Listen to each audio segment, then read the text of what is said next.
বন্ধুরা, সানরাইজার্স হায়দ্রাবাদের বিরুদ্ধে মাঠে এলো সূর্যকুমার যাদবের তুফান এবং সূর্যকুমার যাদব মাঠে এসেই শুরু করেছিল 4 এবং ছক্কার বর্ষণ এবং সূর্যকুমার যাদব কুটতে দিল সানরাইজার্স হায়দ্রাবাদের বোলারদেরকে এবং দেখতে দেখতে করে ফেললো সেঞ্চুরি এবং খেলে ফেললো মাত্র এত বলে 102 রানের মারকাটারি ইনিংস এবং একাই নিজের ক্ষমতায় এই ম্যাচ জিতিয়ে দিল মুম্বাই ইন্ডিয়ান্সকে।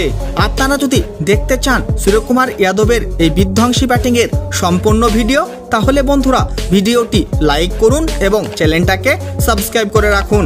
বন্ধুরা, খেলা হয়ে গেল মুম্বাই ইন্ডিয়ান্স এবং সানরাইজার্স হায়দ্রাবাদের মধ্যে IPL 2024-এর 55তম ম্যাচ এবং এই ম্যাচে মুম্বাই ইন্ডিয়ান্সের অধিনায়ক হার্দিক পান্ডিয়া টসে জিতে প্রথমে বোলিং করার সিদ্ধান্ত নেয় এবং প্রথমে ব্যাটিং করে সানরাইজার্স হায়দ্রাবাদের টিম করে ফেলল 173 রান 8 উইকেটের বিনিময়ে 20 ওভারে।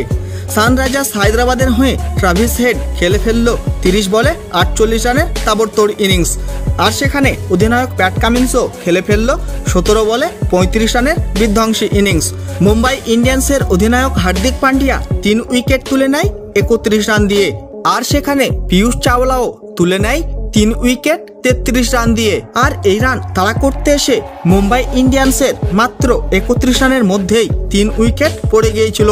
তারপর বন্ধুরা মাঠে এলো সূর্যকুমার যাদবের তুফান এবং সূর্যকুমার যাদব সানরাইজার্স হায়দ্রাবাদের বোলারদেরকে একাই কুটতে দিল এবং করে ফেললো সেঞ্চুরি এবং খেলে ফেললো মাত্র 51 বলে অপরাজিত 102 রানের মারকাটারি ইনিংস, 12টি 4 এবং 6টি গগনচুম্বী ছক্কার সাহায্যে 200 স্ট্রাইক রেটে।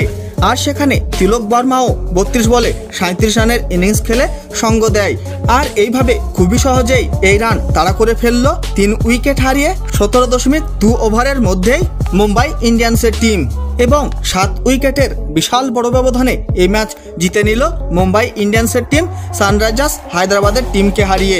আর এই ম্যাচ হারার কারণে প্রায় IPL 2024 থেকে ছিটকে গেল সানরাইজার্স হায়দ্রাবাদের টিম।